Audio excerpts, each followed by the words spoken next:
A finales de octubre de 1942, la ciudad del Volga todavía no ha caído.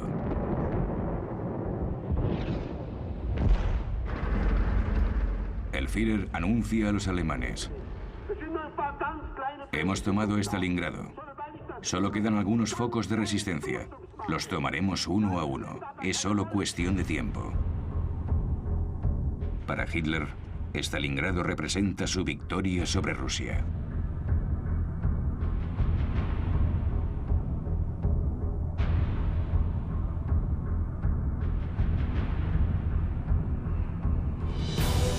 Apocalipsis.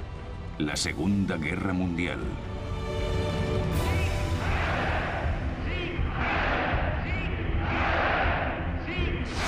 Los grandes aterrizajes.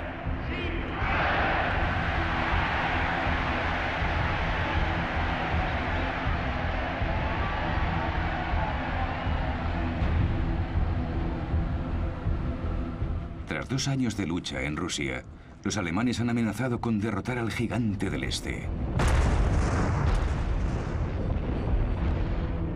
En el norte, Leningrado está rodeada por los alemanes. Ha pasado 1 año desde que los alemanes entraran en esta ciudad del norte. En el centro, Moscú, la ciudad objetivo, sigue estando al alcance de los alemanes.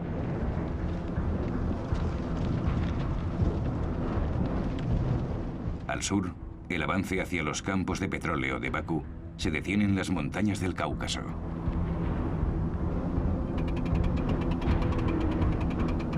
En Stalingrado los soviéticos resisten. En contra de las declaraciones de Hitler, los barcos soviéticos continúan cruzando el Volga, llevando refuerzos. Todos los días, millares de jóvenes rusos, a veces sin armas ni entrenamiento militar, desembarcan en las orillas del río. Los que huyen de las balas alemanas son ejecutados despiadadamente por los comisarios políticos.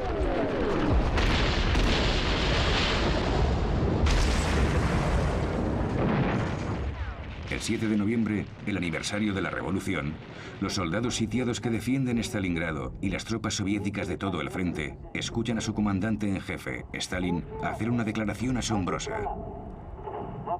Mañana habrá celebraciones en nuestras calles. Y en efecto, el general Zhukov, el hombre que salvó Moscú, tiene un plan para mantener esos focos de resistencia luchando hasta el final, para retener a las tropas alemanas del general Paulus dentro de Stalingrado. Al otro lado del Volga, Zhukov está montando en secreto un ejército entero. El país ha sido devastado. 1/4 parte del territorio se ha perdido, pero toda la Unión Soviética trabaja duro para darle a ese nuevo ejército las enormes cantidades de equipamiento necesario.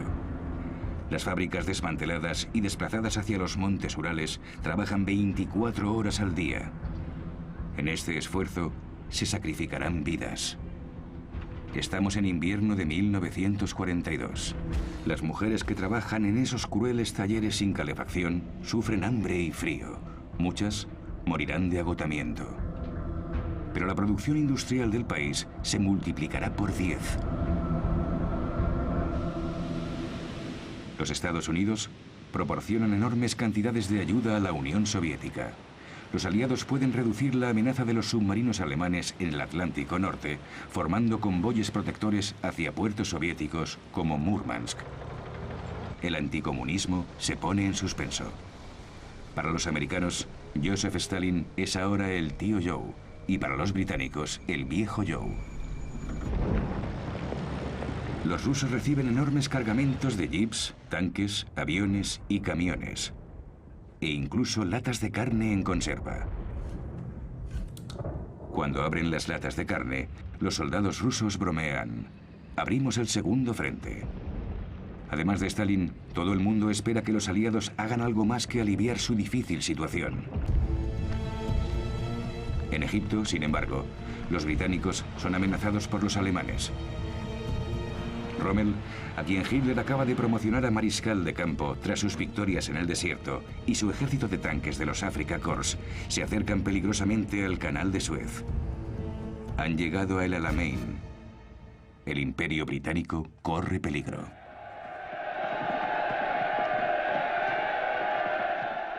El primer ministro británico Winston Churchill llega para animar a su ejército en el desierto. La situación es desalentadora, pero mantiene el sentido del humor y comparte alegres momentos con sus hombres.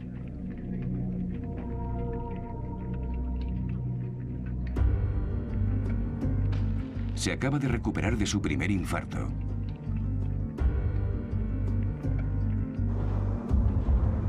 Se reúne con el recién nombrado general Montgomery.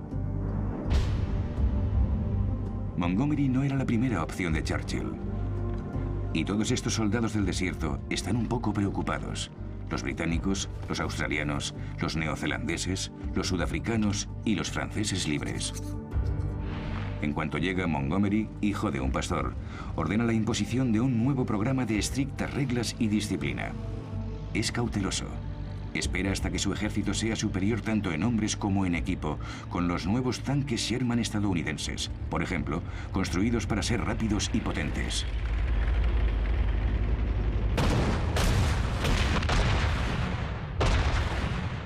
Montgomery lanza su ofensiva con un ataque de artillería preliminar, seguido de un enorme asalto con tanques. Pero las armas blindadas 88 alemanas causan grandes bajas. Los soldados de Rommel contraatacan implacablemente.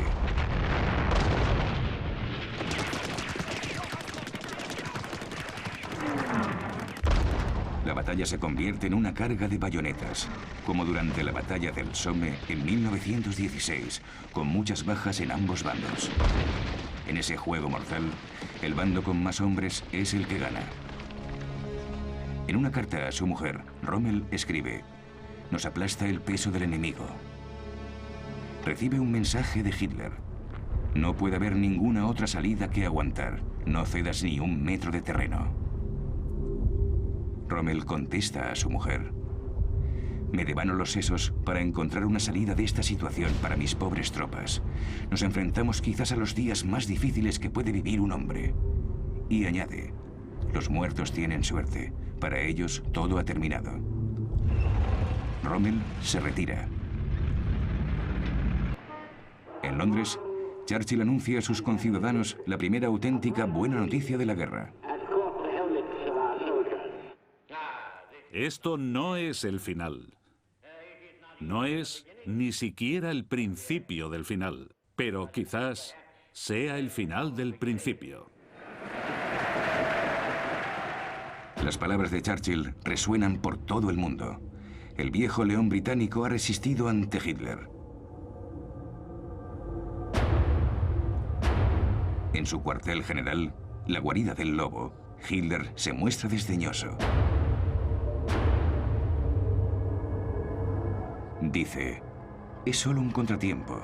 La guerra continuará».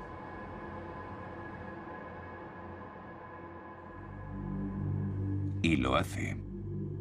Los aliados abren un nuevo frente en el norte de África, el primer paso para controlar el Mediterráneo. Igual que en 1917, las tropas estadounidenses zarpan y cruzan el Atlántico. El escritor francés Antoine de Saint-Exupéry, que estaba exiliado en Nueva York, volverá de Estados Unidos en uno de esos convoyes militares. El autor del Principito escribe: «Amigos estadounidenses, me gustaría haceros justicia. 50.000 soldados han ido a la guerra, no por los Estados Unidos, sino por la humanidad, por el respeto humano por la libertad humana y la grandeza humana».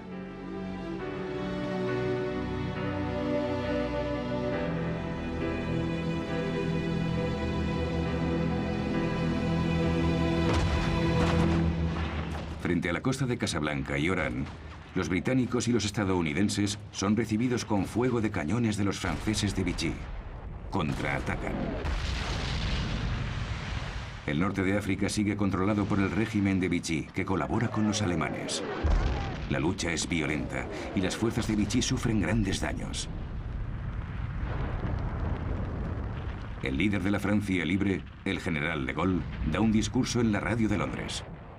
A los líderes, soldados, marineros, pilotos, funcionarios franceses, colonos franceses en el norte de África, alzaos. Ayudad a nuestros aliados. Uníos a ellos sin dudarlo. Tras 2 días de lucha contra los liberadores, las armas se callan. Los aliados preparan su desembarco.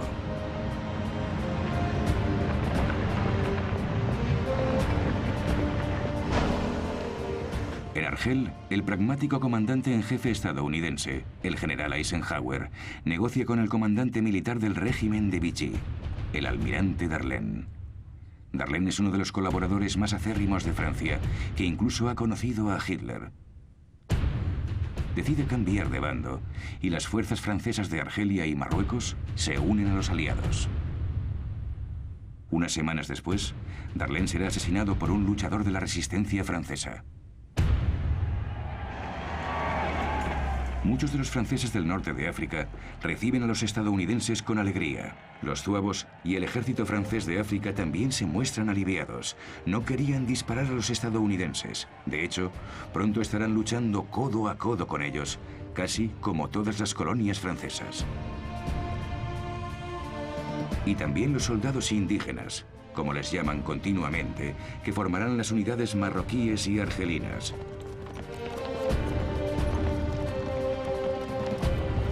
Los poderes del Eje se han adelantado a los aliados desplazándose hacia Túnez, un territorio todavía controlado por el régimen de Vichy que permite a los alemanes quedarse.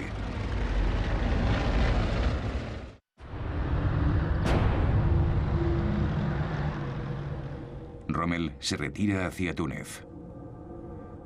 2 días después, para asegurar la costa mediterránea, Hitler invade el sur de Francia, hasta entonces la zona libre sin ocupar.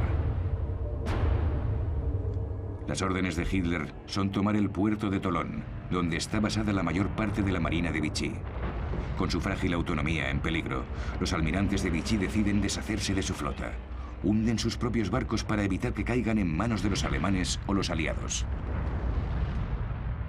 Ese es el trágico resultado de la política del régimen de Vichy, y no son buenas noticias para Hitler.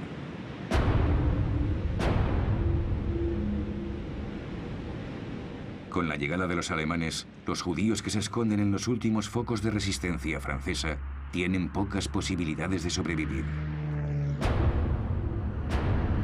En el crecientemente siniestro ambiente de redadas y denuncias en toda Europa, los niños son salvados por valientes familias.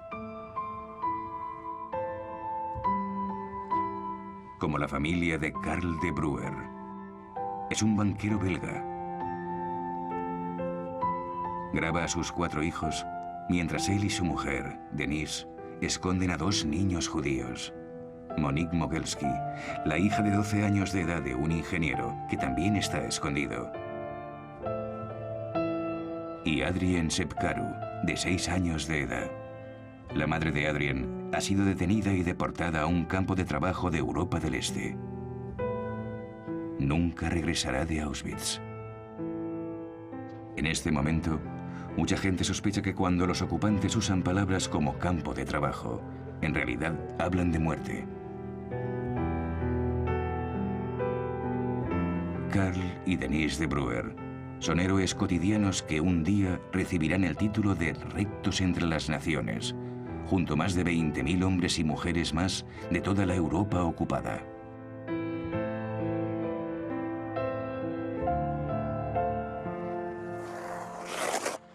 A 3.000 kilómetros de distancia, en las afueras de Stalingrado, los alemanes disfrutan de un breve respiro tras las líneas antes de volver a la lucha contra los soviéticos para eliminar los focos restantes de resistencia.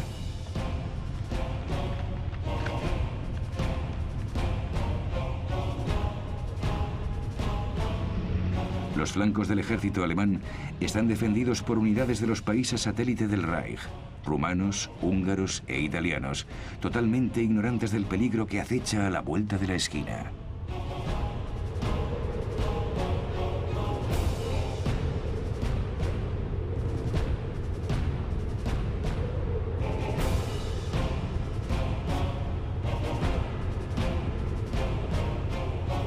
unos pocos kilómetros, las tropas soviéticas se preparan para atacar.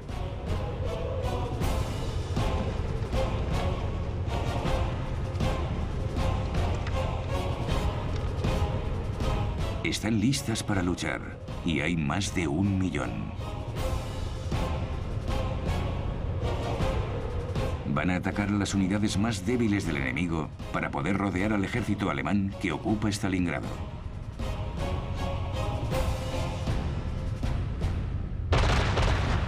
A las 7 de la mañana, los soviéticos se deshacen de las líneas enemigas, atacándolas con lanzacohetes llamados los órganos de Stalin.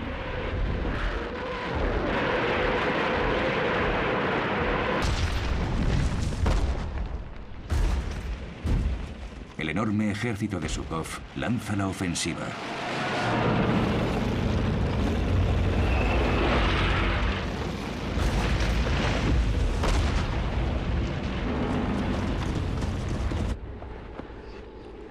Los húngaros no tienen suficiente munición. Los rumanos no tienen armas antitanque.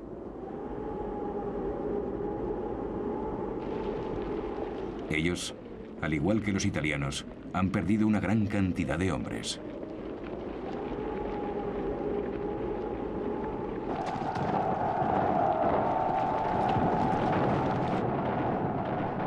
Los dos ejércitos soviéticos del norte y del sur se reúnen. Los cineastas soviéticos utilizan sus habilidades para glorificar el momento.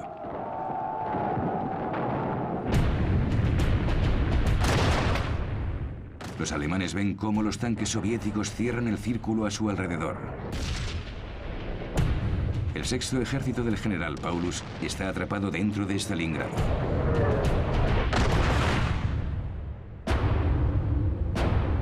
Hitler está en el Berghof, su retiro de Berchtesgaden, en los Alpes bávaros, donde le informan sobre la ofensiva soviética.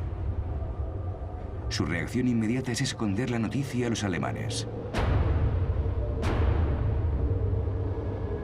Corre a su cuartel general del este de Prusia y declara: si el sexto ejército se retira de Stalingrado, la Wehrmacht nunca podrá regresar. Paulus todavía podría huir, pero tiene que obedecer las órdenes, ya que cuando Hitler llega a la guarida del lobo, le envía este mensaje: mantente firme, un ejército vendrá a rescatarte. Pero ningún ejército llega hasta ellos, y los aviones de la Luftwaffe no consiguen entregar suficientes víveres, a pesar de las promesas hechas por el jefe de la Fuerza Aérea, Hermann Göring. En Navidad, las raciones se reducen a 50 gramos de pan y 12 gramos de grasa.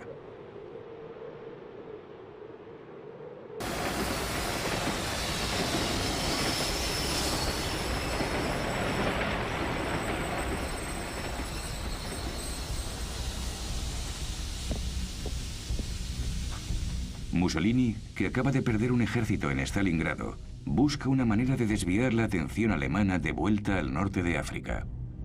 Escribe a Hitler: en mi opinión, Rusia no puede ser aniquilada. Se defiende con su tamaño, un territorio tan vasto que nunca podrá ser conquistado o retenido. El capítulo ruso ha terminado. Debemos hacer las paces con Stalin.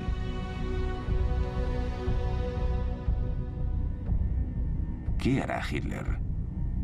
Negociar sería admitir que la campaña en Rusia ha sido un gran fracaso. Los acontecimientos futuros, sin embargo, no dejarán más opción a Hitler. Roosevelt, el presidente de Estados Unidos, ha llegado a Casablanca, en Marruecos, para asistir a una de las reuniones más importantes de la historia moderna. Él y Churchill quieren aclarar la difícil cuestión de la política francesa. Roosevelt quiere excluir a De Gaulle, que desde 1940 ha estado declarando su legitimidad como líder del movimiento de resistencia francés. Roosevelt dice: el general De Gaulle es un soldado, un patriota, y está entregado a su país, pero por otro lado, también es un político y un sectario, y creo que tiene todos los atributos de un dictador. Roosevelt prefiere invitar a otro de los grandes líderes franceses a Casablanca, el general Giraud. hecho prisionero en 1940, acaba de escapar de Alemania y ha llegado al norte de África. Es la viva imagen de la gallardía. Churchill sigue apoyando a De Gaulle, a quien invita para intentar reconciliar a los dos generales rivales, cosa nada fácil. Roosevelt y Churchill llegan a un acuerdo. La futura cooperación entre los dos adversarios es necesaria para poder salvar Francia. Es evidente que Roosevelt siente más cariño por Giraud que por De Gaulle.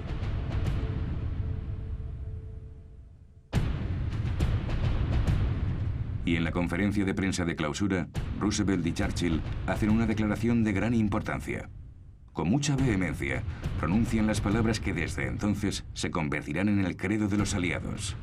Rendición incondicional de Alemania, Japón e Italia.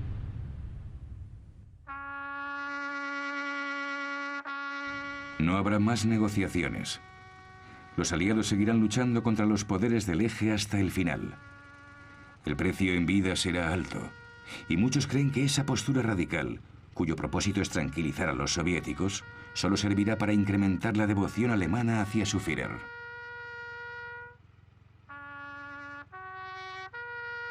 Stalin está satisfecho. Temía que Hitler firmase la paz separadamente con los aliados, para centrar todas sus fuerzas en Rusia. Lanza su ofensiva para aniquilar a la bestia que sigue acechando entre las ruinas de Stalingrado.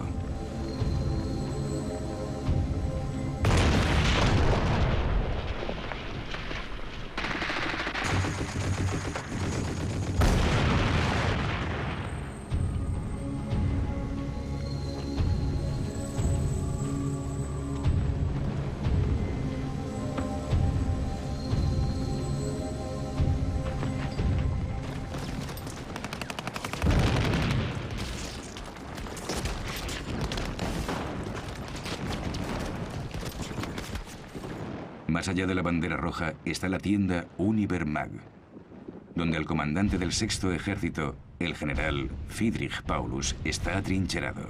Sus hombres se rinden.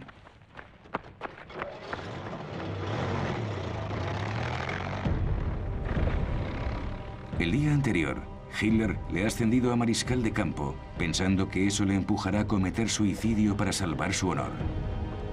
Paulus, sin embargo, al borde del colapso, debilitado por la disentería y asqueado ante la absurdidad de las órdenes de Hitler, permite que le capturen. El mariscal de campo Paulus es un premio extraordinario para los soviéticos. Es el cerebro detrás de la Operación Barbarossa, el plan para invadir la Unión Soviética. Los líderes soviéticos apenas pueden creerlo. Paulus colaborará con los soviéticos y testificará en los juicios de Nuremberg contra sus antiguos comandantes, como Keitel.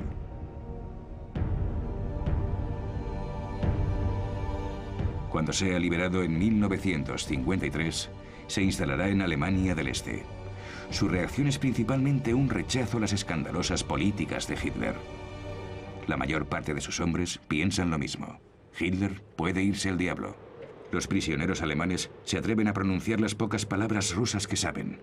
Queremos irnos a casa.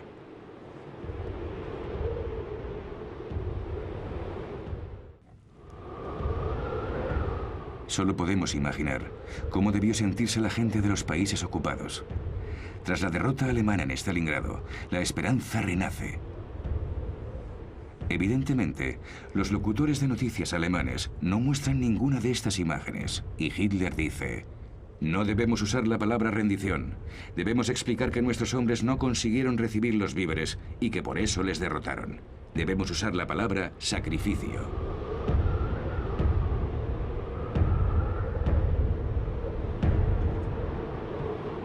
Los nazis quieren convertir este desastre nacional en una oportunidad de animar al pueblo alemán. El ministro de Propaganda, Goebbels, asume la tarea de movilizar toda la energía y los recursos de la nación para ese fin. Yo os pregunto, ¿queréis la guerra total? Sí. ¿Una guerra todavía más total y más radical que cualquier cosa que podamos haber imaginado? Sí. Alzaos, que estalle la tormenta. Alemania. Alemania por encima de todo el mundo. Alemania. Alemania por encima de todo.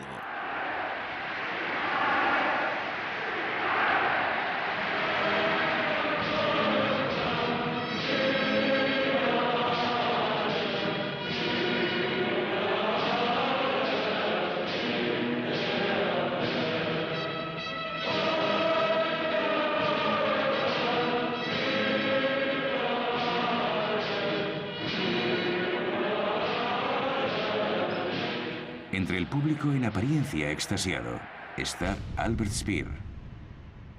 Proporcionará a Hitler los medios para implementar la guerra total. Hitler le llama su único amigo. Este arquitecto de 38 años, constructor de los edificios megalómanos del Führer, ha sido nombrado ministro de armamento.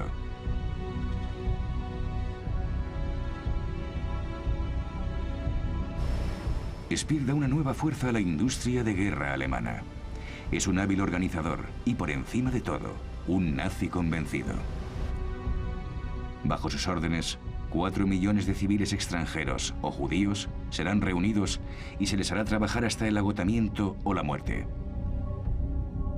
Después de Rusia y Polonia, la Francia ocupada es el país que proporciona a los nazis el mayor número de trabajadores. El régimen de Vichy instaura un servicio de trabajo obligatorio y recluta a 600.000 trabajadores franceses para Alemania.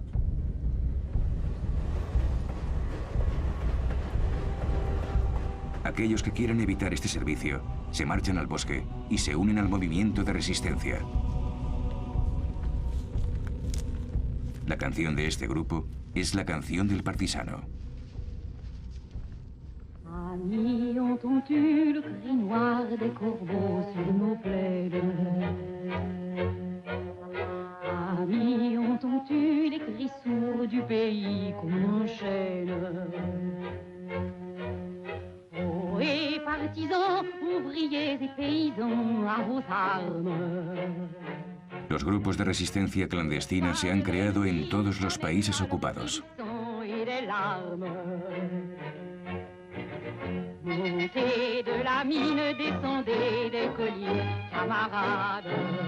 Sortez de la paille, les fusils, la mitraille, les grenades. Oh, et les tueurs à la balle et au couteau, tuez vite.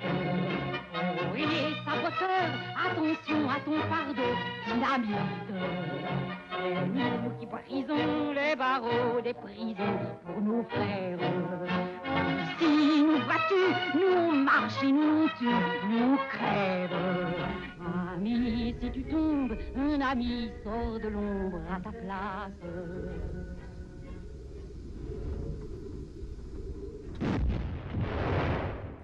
Tras los muros del gueto de Varsovia, los alemanes se enfrentan a un alzamiento judío.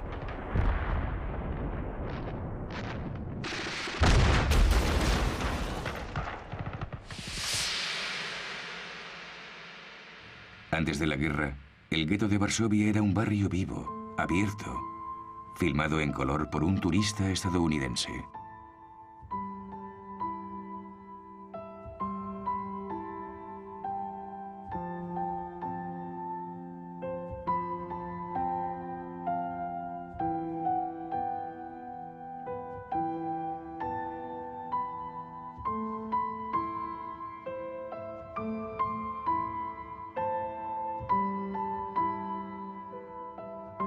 En 1940, los nazis convirtieron esta agradable zona de Varsovia en una cárcel superpoblada.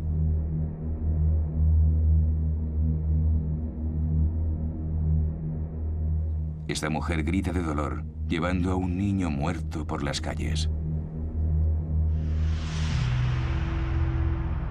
El gueto de Varsovia en 1941.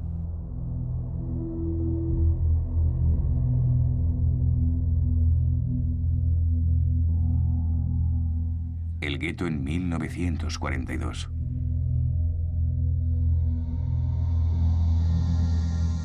El gueto en 1943. Los nazis matan deliberadamente de hambre a la gente para aplastar, debilitar y evitar cualquier tipo de revuelta.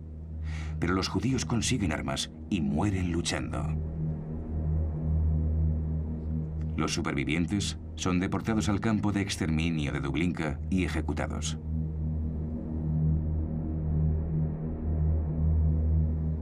El gueto es arrasado completamente.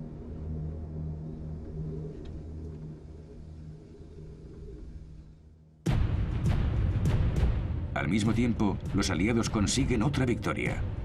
Entran en Túnez.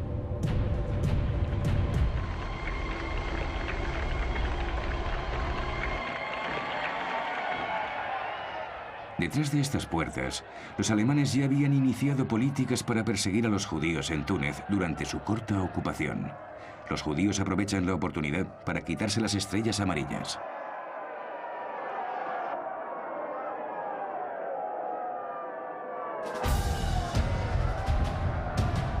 Los prisioneros italianos reciben gestos insultantes desde la multitud.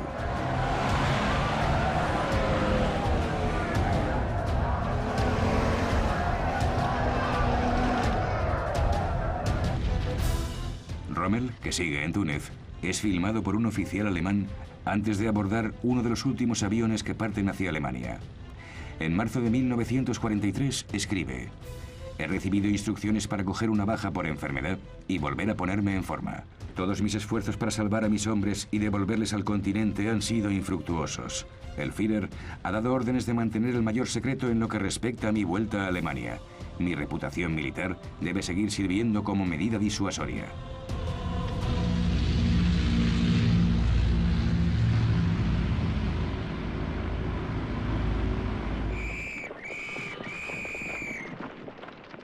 Los Afrika Korps han sido capturados y ahora marchan en largas filas hacia los barcos de la flota estadounidense para ser llevados al otro lado del Atlántico.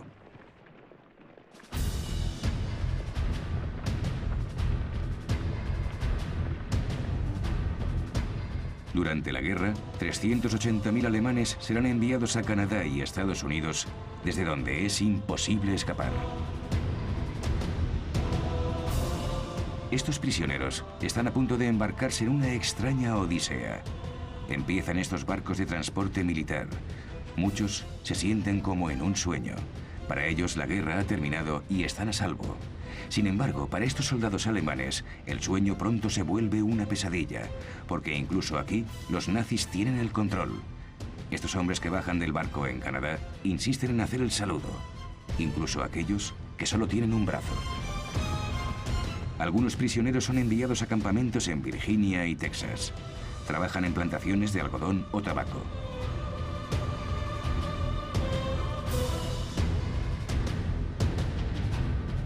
En estas barracas, la ley nazi continúa aterrorizando a los prisioneros.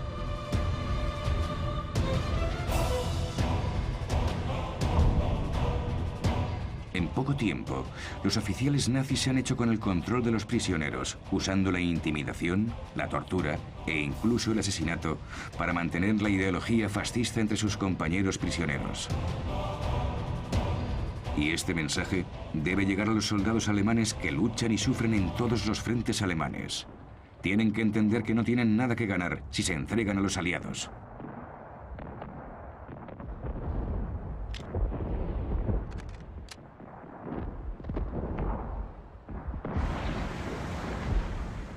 En el frente oriental, desde la caída de Stalingrado, la Wehrmacht no vuelve a ser la misma.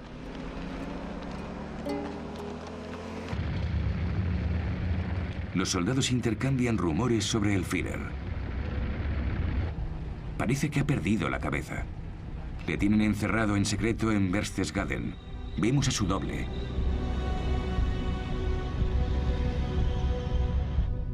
Pero no. Es el propio Hitler el que es filmado en Berchtesgaden por su amante, Eva Braun. Desde las derrotas de sus ejércitos en Stalingrado y el Alamein ha cambiado. Su famoso bigote ha encanecido. Uno de sus generales, von Senger, queda sorprendido por su aspecto. Dice: su piel estaba flácida. La mirada de sus ojos azules, que había hechizado a las multitudes, se había enrojecido por el insomnio.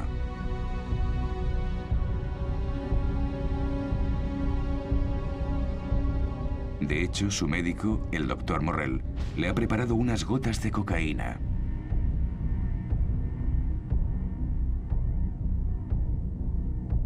Este es Morrell, filmado el 20 de abril de 1943 con los secretarios y amigos íntimos que han venido a desearle al Führer un feliz cumpleaños. Solo tiene 54 años. Morrell consigue dejarle presentable para las ceremonias. Sin embargo, Hitler tiene la precaución de mantener el brazo izquierdo bajo control. Tiende a temblar. Ya muestra síntomas del mal de Parkinson.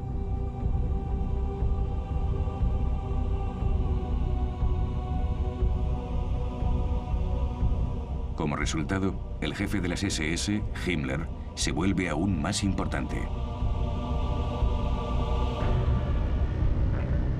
Las SS, cuyos reclutas salen ahora de las juventudes hitlerianas, empezaron siendo la Schutzstaffel, la escuadra de protección de los oficiales nazis.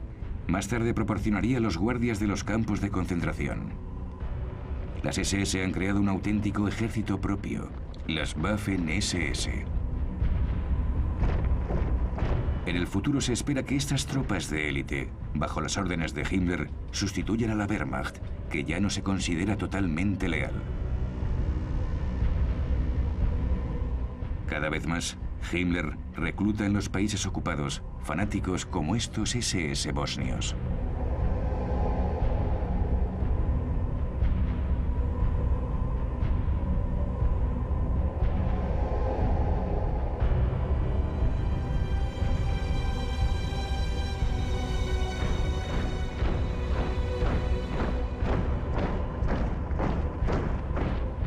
En las zonas ocupadas de Rusia, las SS tampoco tienen ningún problema para reclutar 2 divisiones de cosacos, que durante la época de los zares ya eran conocidos por sus sangrientos programas antisemitas.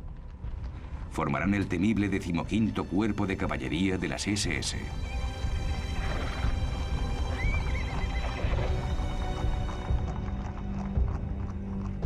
En cuanto a la Wehrmacht, alistará 1 millón de prisioneros soviéticos sin más opción. Pueden morir de hambre o luchar junto a los alemanes. Algunos, como el exgeneral soviético Andrei Blasov, también están en contra de Stalin. Tras el sitio alemán de Leningrado, Blasov fue hecho prisionero y cambió de bando. Será él quien dirija el Ejército de Liberación ruso, bajo la bandera de la Wehrmacht. Los alemanes dotan a esta legión extranjera con sus mejores equipos, como el tanque Tigre, diseñado por el brillante ingeniero Ferdinand Porsche. Con su cañón de 88 milímetros, el Tigre es el más temido de los tanques alemanes.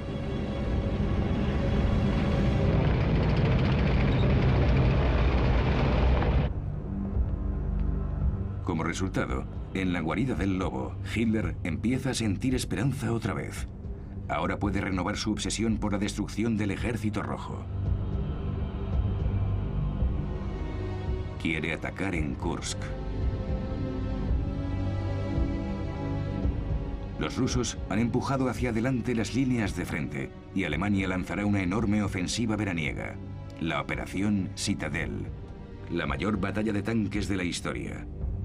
2.700 tanques alemanes se preparan para luchar contra 3.600 tanques soviéticos. La superioridad técnica del Tigre alemán parece ser abrumadora.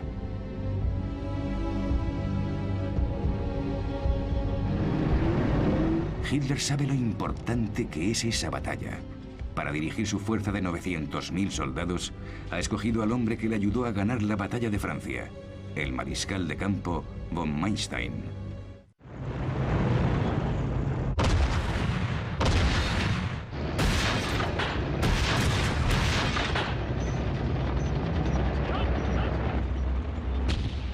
La ofensiva encabezada por los tanques Tigre cruza las líneas soviéticas, pero se encuentra con una brutal defensa antiblindaje preparada por los soviéticos y una densa concentración de tanques.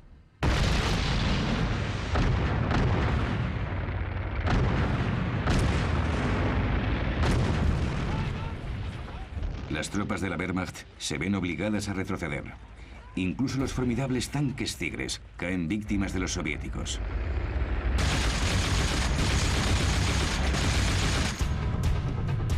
Y los soviéticos tienen un arma secreta.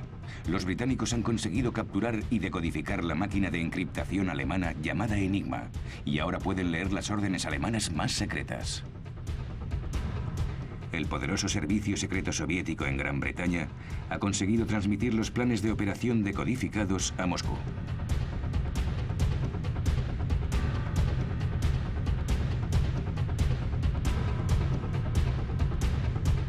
Esta guerra también es una guerra de espionaje.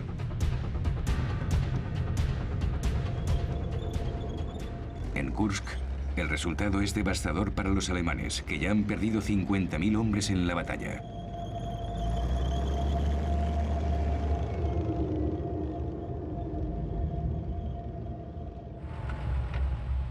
Von Manstein quiere refuerzos para poder continuar con la ofensiva. Está esperando a Hitler.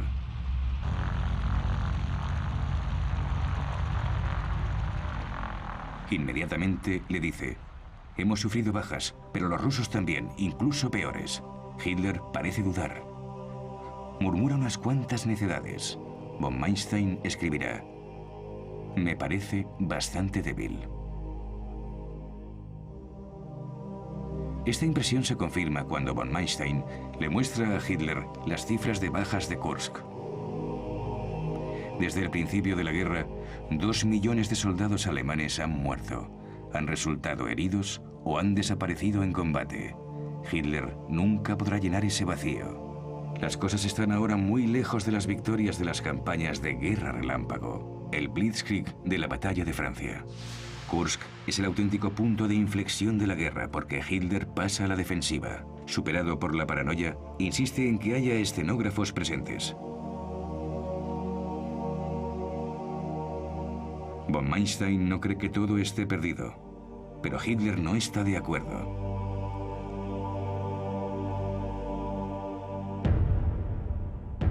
Von Manstein le implora que continúe con la ofensiva. Hitler se niega. La batalla de Kursk ha terminado. Para Hitler, la prioridad es ahora enviar refuerzos a Sicilia, donde los aliados acaban de desembarcar. El cerco se estrecha. Las cosas ocurren con rapidez.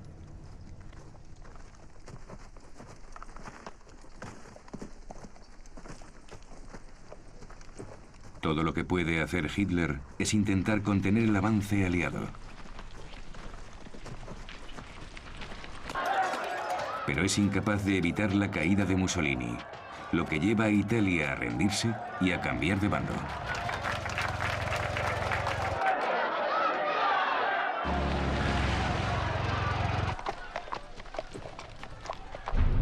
El nuevo gobierno italiano encarcela a Mussolini en la montaña.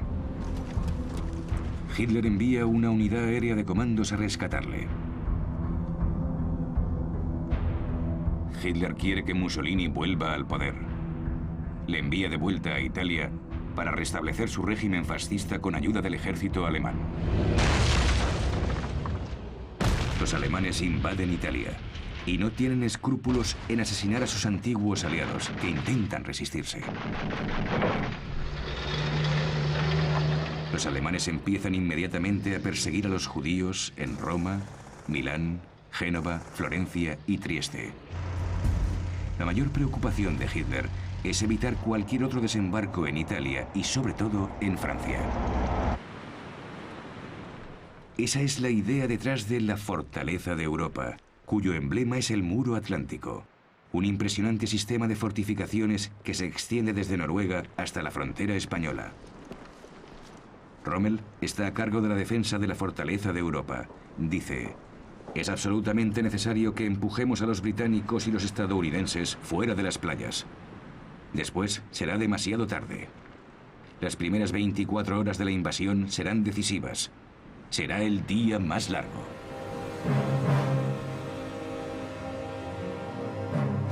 Para Rommel y los nazis, es el principio del crepúsculo de los dioses. Los últimos meses de la Alemania nazi.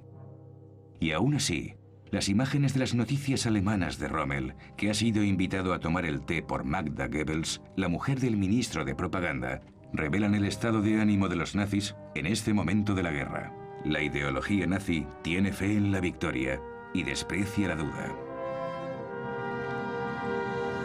Magda Goebbels adora a Hitler como a un dios, aunque esté llevando a Alemania a un frenesí de derramamiento de sangre y muerte.